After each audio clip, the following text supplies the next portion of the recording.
নমস্কার বন্ধুরা, তোমরা সবাই কেমন আছো? আশা করছি সবাই ভালো আছো। আমিও খুব ভালো আছি। বড়দেরকে জানাই আমার প্রণাম, আর ছোটদের জন্য রইল আমার অনেক অনেক ভালোবাসা। তো সাগরিকা নতুন একটা ব্লগে তোমাদের সবাইকে জানাই স্বাগতম। তোমরা সবাই কেমন আছো অবশ্যই কমেন্ট বক্সে কমেন্ট করে জানিও। তা চলো আজকের দিনটাকে শুরু করা যাক। আর আজকে কিন্তু আমি কোনো সকাল থেকে ব্লগটা করছি না। এখন দুপুর মানে 12টা বেজে গেছে, তখন রান্না করব, দুপুরের রান্না। তো তখন থেকে আমি শুরু করছি, 12টা থেকে রান্না বান্না করবো, তখন থেকেই ব্লগটা শুরু করছি।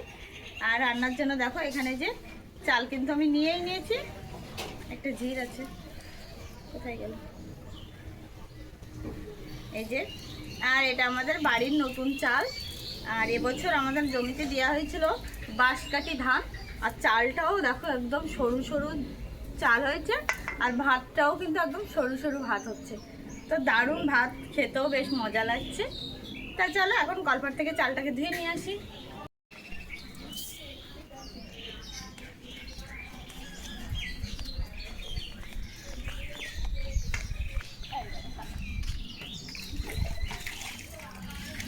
জল ভরে সেখানে কাদা কাদা হয়ে গেছে, কাদা।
তো একবারে চালটাও আমি হাঁড়িতে দিয়ে দেবো।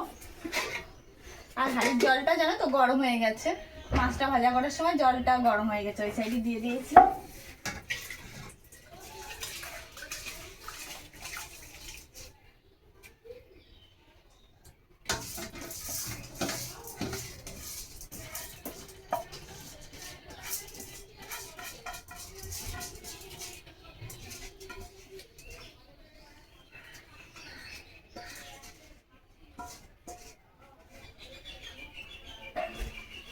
আর আজকে বাবা সকালে বাজার থেকে তেলাপিয়া মাছ নিয়ে এসছে, সেটা তরকারি হবে। দেখো মাছটা আমি আগে থেকে ভেজে রেখে দিয়েছি। আর হাঁড়িতে ওই পাশে জল আগে থেকে দিয়ে দিচ্ছিলাম। হাঁড়িতে অল্প একটু জল লাগবে।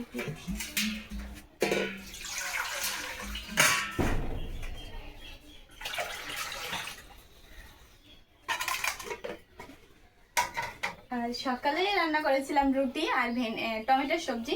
তো সেটা একটু আছে, তো আমি এখন একটু খাবো। আর আমাদের গাছের আম পেকে গেছে অনেক, দেখো এখানে। এই দেখো সব আম, মা আম সব দিচ্ছে। আবার এই যে আম খাওয়ার জন্য ঘরে রাখা আছে। এই যে দেখো টমেটোর সবজি, এখানে রুটি আছে। তো টমেটোর সবজি দিয়ে রুটি খেতে আমারও বেশ ভালো লাগে। তো সকালে এটা বানিয়েছিলাম।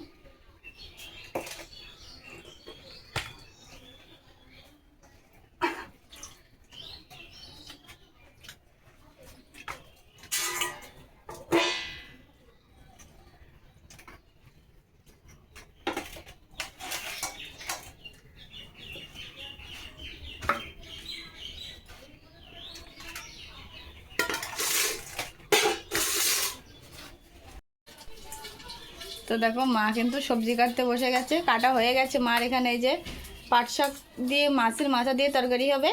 আর এখানে আছে কলা আলু, আর এই যে তেলাপিয়া মাছ দিয়ে তরকারি হবে। আর এখন লঙ্কাগুলো আমাকে কেটে দিচ্ছে।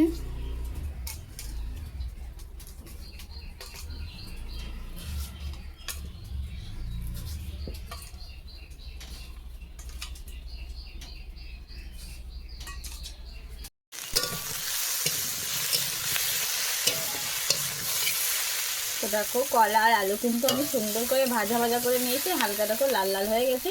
আর এর ভিতরে লঙ্কা দিয়ে দিয়েছিলাম, আর জিরেও একবারে ফোড়ন দিয়ে দিয়েছি, মানে এক সোমবারে আমরা রান্নাটা করছি। আর এখন দিয়ে দেবো জল।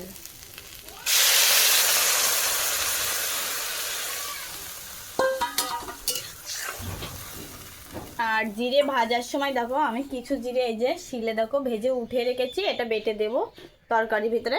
তো জিরে ভেজেও তরকারির ভিতরে দিলে কিন্তু টেস্টটা খুব সুন্দর আসে। আর এখন তরকারির ভিতরে দেবো একটু হলুদ পরিমাণ মতো, আর একটু লবণ দিয়ে ঢেকে দেব। একটু লবণ দিয়ে একটু নাড়িয়ে ছাড়িয়ে এবার দেবো ঢেকে।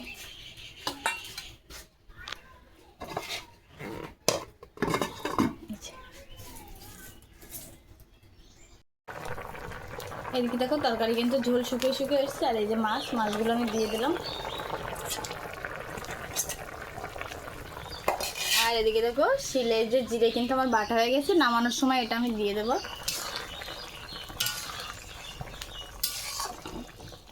আর একটু পরে নামিয়ে নেবো, ঝোলটা আর একটু শুকিয়ে গেলেই নামিয়ে নেবো।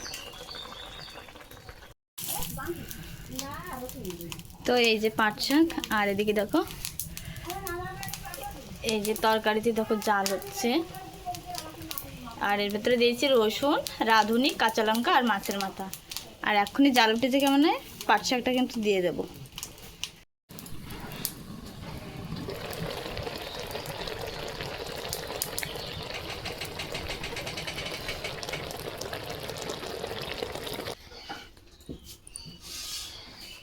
তো এখানে দেখো পাট শাকের তরকারি কিন্তু আমার হয়ে গেছে।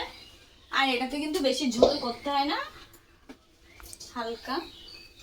অনেকটা মাছ দিয়ে রান্না করলে বেশ ভালো লাগে। তো আমাদের কাছে একটু বেশি মাছ ছিল না, তো যে কারণে দুটো মাছের মাথা দিয়েছি, মাত্র দুটো মাছের মাথা দিয়ে মাথা দুটো ভেঙে দিয়েছি। এটা তো ভালো লাগে, কিন্তু বেশি মাছ দিয়ে ছোট ছোট মাছ দিয়ে রান্না করলে এটা কিন্তু বেশ দারুণ লাগে খেতে।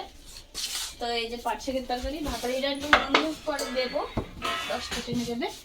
আর এখানে এই যে দেখো আছে এই যে পাট শাকের তরকারি, আর এখানে আছে এই যে কলার তরকারি। আর আছে দুটো রান্নাই কিন্তু আমার কমপ্লিট হয়ে গেছে। আর এখন আমাদের খাওয়ার পালা। আর ক্যামেরার পেছনে আছে আমার ঈশা। আর পাট শাকের তরকারি খেতে ঈশার কিন্তু খুব পছন্দ, বিশেষ করে ওর জন্যই, বিশেষ করে ভাজা বলো, তরকারি বলো, ঘন্ট বলো, ওর জন্যই বিশেষ করে রান্না। আর আমিও পছন্দ করি, সবাই কম বেশি পছন্দ করে, তবে ঈশা একটু বেশি পছন্দ করে। তো বিশেষ করে ওর জন্য রান্না, ও পাট শাক দেখলেই ভীষণ খুশি।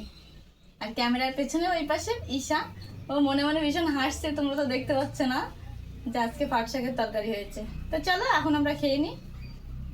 তো দেখো রান্না বান্না তো কমপ্লিট হয়ে গেছে, আর এখন এসেছি একটু বাগানে হাওয়া খেতে। হাওয়া লাগছে এখানে দারুণ। আর আমি আজকে স্নান করে একটু ফ্রেশ হয়ে গেছিলাম, যে কারণে একটু সাজুগুজু আছে। কেমন লাগছে অবশ্যই কমেন্ট করে জানিও। মাঝে মাঝে অনেক সাজতে ইচ্ছা হয়, মাঝে মাঝে কাজের চাপের জন্য পারি না। তো সবাই জানো, স্বাভাবিক, ঘরের বউদের অনেক কাজ থাকে, তো সেগুলোর জন্য অনেক সময় শরীরের নিজেদের যত্ন করা কিন্তু হয় না। এটা কিন্তু অনেকের হয়, আবার অনেকের হয় না। তো যেহেতু আমরা চাষি বাড়ির বউ, আমি বিশেষ করে আমি তো আমাদের দেখো সবসময় চাষবাস নিয়েই থাকতে, সবসময় যখন চাষের সময় চাষ, যখন চাষবাস না থাকে, ফসল বাড়িতে না আসে তখন একরকম, আর ফসল টসল আসলে কিন্তু আর একরকম। তো এখন আপাতত বাড়িতে ধান আছে অনেক, আজকেও ধান ভাব দেবো বিকেলবেলা। তো তার মাঝেও আমি একটু সাজতে পছন্দ করি, তো একটু স্নান করে ফ্রেশ হয়ে একটু সাজুগুজু করেছিলাম। তো কেমন লাগছে একটু কমেন্ট করে জানিও। তো ঘরের বউদের আসলে কিন্তু অনেক কিছু হয় না করা সংসারের চাপে। আর এখন বাড়ির দিকে যাব, আর আমতলা এসে বসেছি, একটা আমও পেয়েছি, দাও তোমাদেরকে দেখাচ্ছি। দেখো আমি এখন কাঁচা মিঠে আম খাচ্ছি, আর জুই এখন নিয়ে আসছে আম, কাঁচা মিঠে আম। কিন্তু একটু খেয়ে দেখো তো, কাঁচা মিঠে আম না? কোনটা নিয়েছিস? তিশা দিদিদের বাড়ির থেকে। দারুণ মিষ্টি। আর আমতলা এসে বসলি এই আমটা পড়েছে, আর গাছের আম তো হাওয়া হচ্ছে, দেখো আমার শাড়িও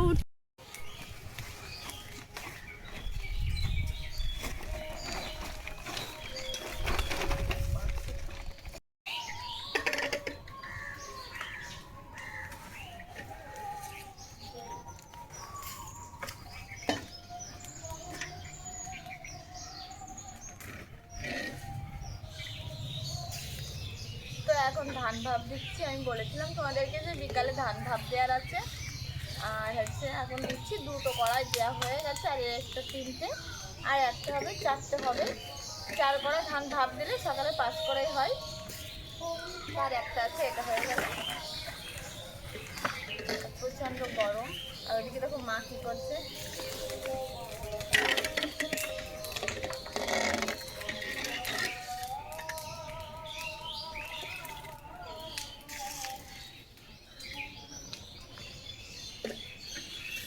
তো চলো, আজকের ব্লগটা কিন্তু এই পর্যন্ত। তোমাদের কেমন লেগেছে অবশ্যই কমেন্ট বক্সে কমেন্ট করে জানিও। সবাই ভালো থেকো, সুস্থ থেকো। আর যদি ভিডিওটা ভালো লাগে, একটা লাইক, একটা কমেন্ট, চ্যানেলটাকে সাবস্ক্রাইব করে দিও। সবাই ভালো থেকো, বাই বাই।